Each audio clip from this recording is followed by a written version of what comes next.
الله لما جاءني البينات من ربي وأمرت أن أسلم لرب العالمين. عطائے تمہارا دل بھی ٹوٹ جائے. یہ اللہ کے ساتھ تمہاری نمک حرامی ہے. اللہ کو مالک نے خالص اپنی بندگی کے امتحان میں تم کو ڈالا ہے،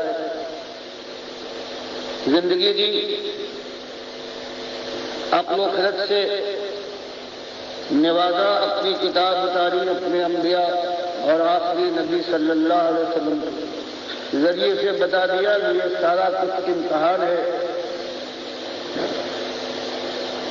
آخرت کی زندگی کے لیے کہ یا تو ہمیشہ بھی عیش کی زندگی گزارو گے یا ہمیشہ آگ کے اندر جلتے رہو گے. تو 10, 20, 50 سال کی یہ زندگی ہے. اس میں تمہیں اللہ نے ایک ہی امتحان اور آزمائش میں ڈالا ہے کہ اس کی زمین پر چلتے ہو، اس کی ہواؤں میں سانس لیتے ہو، اس کے پانی سے پیاس بجھاتے ہو، اس کے پیدا کیے ہوئے رزق سے اپنا پیٹ بھرتے ہو.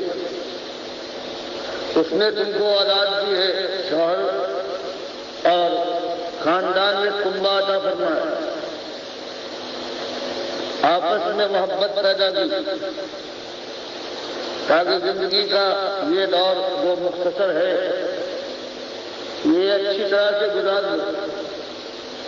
فرمایا یہ سب کچھ دینے کے بعد اس نے اللہ کے بندوں تم سے ایک ہی بات مانگی ہے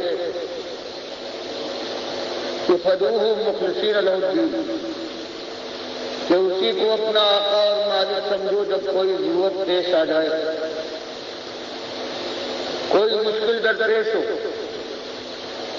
کوئی خواہش، کوئی آرزو، کوئی تمنا کروٹ دے تو فرمایا اس کے لیے اپنے ایک ہی مالک کو آواز دو اور پکارو کہ اس کا خزانہ بھرا ہوا ہے. وہ دل کی بات سے واقف ہے، ہر جگہ سے ہاتھ پکارنے والے کی بات سن اس پر فیصلہ کرتا ہے. تو یہ اللہ کا ایک مطالبہ، مالک کی ایک بات ہے کہ لوگوں تم کو اس دنیا میں خالص اپنی بندگی کے لیے میں نے بھیجا ہے، اور اسی بندگی اور ایمان کے اوپر پھر فیصلہ کروں گا. یا تو آپ تمہارا مسکن ہو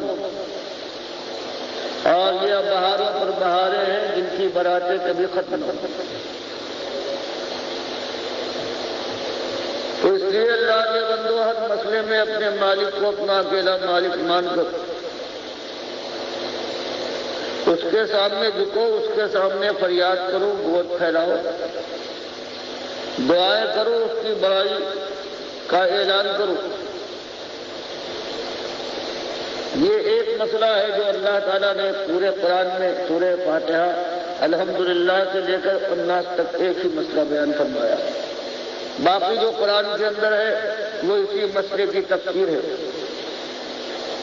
جس کو آج امت مسلمہ ایسے بھلا چکی ہے گویا کبھی اس نے یہ بات سنی ہی نہیں.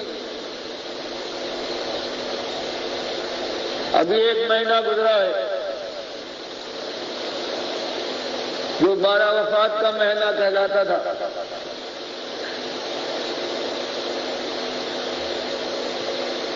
اس مہینے کی 12 تاریخ کو جو اس امت نے کیا ہے اور برابر کرتی آئی ہے مدتوں سے، یہ اس بات کا ثبوت ہے کہ یہ امت اپنے مالک کو بھول چکی ہے اور اس کے نبی صلی اللہ علیہ وسلم نے پوری زندگی میں جو چیز بیان کی تھی کہ دیکھنا اللہ کے ساتھ کسی اور کو ساجی اور شریک نہ بنانا، اور کہیں میرے ساتھ یہ ظلم نہ کرنا کہ جیسے عیسائیوں نے عیسیٰ علیہ السلام کو اللہ کا بیٹا بنا دیا تھا، کہیں میرے ساتھ یہ ظلم نہ کرنا.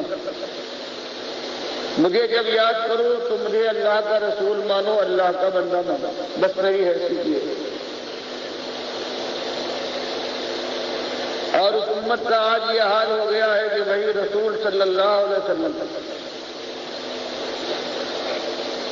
جو شرک اور کفر کے خلاف زندگی بھر جنگ کرتا آیا ہے، آج اس کو اللہ کے ساتھ شریک ٹھہرایا گیا ہے۔ کہیں یا رسول مدد کی آواز بلند ہوتی، کہیں یا اللہ اور یا محمد لکھا جاتا ہے مسجدوں میں، دکانوں میں، مکانوں کے اندر۔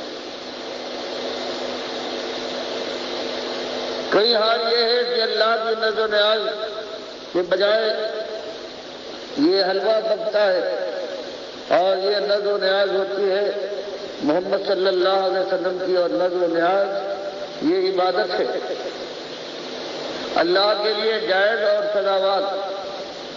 اللہ کے علاوہ کسی اور کے لیے ہو تو کفر شرک۔ 4 جگہ قرآن نے بیان کیا ہے کہ اس نظر کا کھانا جو ہے غیر اللہ کا، یہ سارے حرام اور نجس کھانوں سے زیادہ نجس اور حرام ہے۔ چاہے دیکھنے میں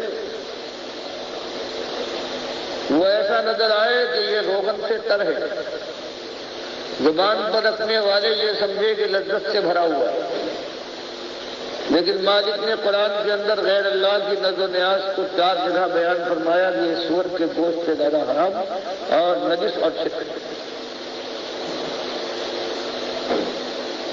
تو آپ نے دیکھا کہ اپنے نبی کے ساتھ اس امت نے کیا کچھ کیا، اور ان کا بڑا سے بڑا ہے۔ وہ کبھی تقریر کرتا ہے اور اس کے بعد